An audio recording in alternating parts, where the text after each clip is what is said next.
Welcome to video 2. Now we're going to look at how to fade in and out or up and down these files we brought in. So some of the terminology I'm using: fade in means bring the volume up, fade out means bring the volume down. So let's listen to this file already and let's see how it goes. She's just a girl and she's on fire. Sounds great. It's a good song, but it's a little jarring just to start off with. It's just a little bit too much to be hitting our audience with all at once. So let's fade it in. Fades need a start and an end. They need a start and a stop, beginning and an end. And when we fade something in, we want to start low and end high. We're going to start with a low volume and end with a high volume. And since the file is always our starting point, girlonfire.mp3, this is our starting point, we're going to bring the volume on that down. So don't be confused by the 0. We're going to bring that down until it's completely gone. Now we've given ourselves a starting point. How do we get an end point? Well, we do that with a fade cue. And again, Qlab loves drag and drop. So I click fade and drag it down to here. I'll do it one more time right after that.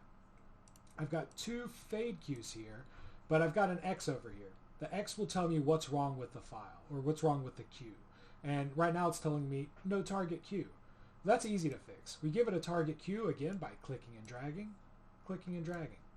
Now it's got a target, but I've still got an X. What's the problem now? No fade parameters have been set. I haven't set up the end. I've got a start because I've brought this volume all the way down, but now I need a place for it to end. So I select the fade cue, go to audio levels, and bring this up. Now I've got a place to go. So let's listen to what this looks like now. If I start this cue by hitting go or by pressing spacebar, I'll tap go. The file is playing, we can see it running through here, but we don't hear anything. That's because we brought the volume all the way down. But if I start this cue, She's living in a world and it's on fire. we can hear the fade come in. Now, that may be perfect for you. You may want to control when the fade starts, but you can tell the file was already playing, so it sort of faded up in the middle of the track. If we don't want that to happen, if we want the fade to happen at the beginning every single time, then we need to do something called an auto continue. And it's very simple to do. It's over here under this little arrow with a circle. Just click in that area and it'll ask you what you want. Auto continue or auto follow. This time we want auto continue. That will start the next cue the moment we start this one. Okay, so it's kind of turning these into one cue.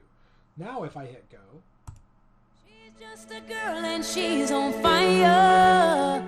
you can see it started the file and the fade cue at the same time, which is great for us. Now to bring it out, we have to set up the same thing, just in reverse. We have our starting point, which this time is high, and we need to get low. We want to start high and get low. So we come to our audio levels, and we just have to grab the master slider and bring it all the way down, right? That lets Qlab know that we want to bring the target file all the way down. Now when we have, now we can listen to this full set of cues again.